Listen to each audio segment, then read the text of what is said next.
الرحمن الرحيم. هنعمل مع بعض النهارده البيتزا السهله بكل سهوله. انا عملتها معاكم في فيديو قبل كده بس هكرره تاني. عندي هنا كوبايه ونص دقيق، عليهم من كل حاجه معلقه اكل، لبن بودره وسكر وخميره ونص معلقه صغيره بيكنج باودر، وكمان رشه زعتر ورشه روزماري وكمان رشه ملح. هقلب المكونات الجافه عندي مع بعض. هحط معلقه اكل زبادي وكمان معلقه اكل خل. بصوا هو نفس التكنيك بالظبط بتاع العجينه الاصليه بتاعه البيتزا، بس دي بتبقى سايله شويه. وهحط كمان معلقتين كبار زيت زيتون او زيت نباتي عادي، وحوالي كوبايه ونص ميه دافيه على الكوبايه ونص دقيق. هعجنها كده، هوريكم القوام بتاعها. ده القوام بتاعها شبه كده عجينه الكيكه. انا زي ما قلت لكم حطيت كوبايه ونص على كوبايه ونص دقيق، كوبايه ونص ميه دافيه. مجهزه صينيه اللي هدخلها الفرن واحط فيها الصوص عندي بتاع البيتزا. دهناه كمان زيت او اي ماده دهنيه، ورش عليه رشه سميد. لو مش متاح ممكن تحطوا دقيق عادي. هنزل كده الصوص بتاع البيتزا ومشغله الفرن عندي مسبقا. هدخلها حوالي ربع ساعه الاول. هخبطها كده بس على الارضيه بتاعه الرخامه عشان تتساوى معايا وتبقى متساويه. هطلعها لكم بقى بشكلها بعد ربع ساعه ونقول لكم نكمل ازاي.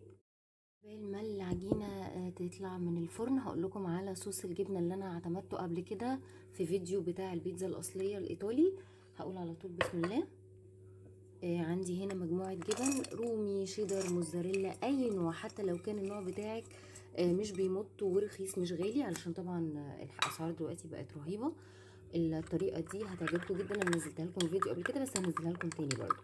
عندي هنا كوبايه لبن. انا مكتره بس الكميه شويه عشان انا عامله بيتزايتين مش بيتزا واحده. كوبايه اللبن سخنه علشان كل المكونات عندي تسيح وتمتزج. لو انتي اللبن مثلا عندك بارد ممكن تحطيه على النار وتحطيه في طاسه او في حله وتسيحيهم على النار شويه، او ممكن تدخليه الميكرويف ل 30 ثانيه او دقيقه، برضو كل المكونات عندك هتمتزج. الطريقه دي بجد بجد هتديكي مطه رهيبه. ده شكل العجينه بعد ما قعدت ربع ساعه. عندي هنا الحشوه السريعه، معلقه صلصه طماطم، اي صلصه طماطم، على معلقه كاتشب، ممكن تحطوا كمان معلقه مستردة، مفيش اي مشكله خالص.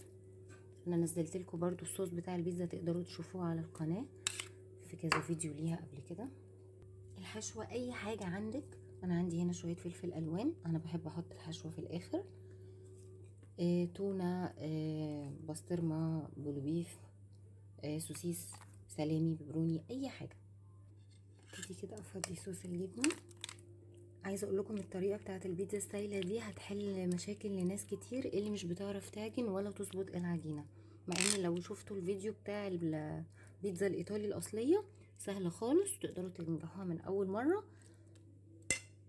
احط بقى الحشوه بتاعتي. انا عندي هنا سوسيس، هرجعها الفرن تاني بقى لمده ربع ساعه وبعد كده هطلعها لكم شكلها النهائي. لها بعد ما طلعت عايزه اقول لكم بجد تحفه، جربوها هتعجبكم جدا. سيبولي كومنت وقولوا لكم فيها ايه، وما تنسوش تفعلوا الجرس عشان يوصلكم كل جديد. ولو عجبك الفيديو لايك وسبسكرايب وشير، وان شاء الله هنشوفكم وصفات تانية جديده. سامحوني ممكن التصوير ما يكونش قد كده عشان للاسف النور قطع عليا برضو وانا بعملها. الجبنه بجد بتموت، ونفسي تكونوا كنتوا موجودين معايا عشان تشوفوها وتدوقوا الطعم وتشموا الريحه. بجد تحفه. شيروا الفيديو كده لو عجبكم، وان شاء الله هنزلكم بصفات تانية جديدة.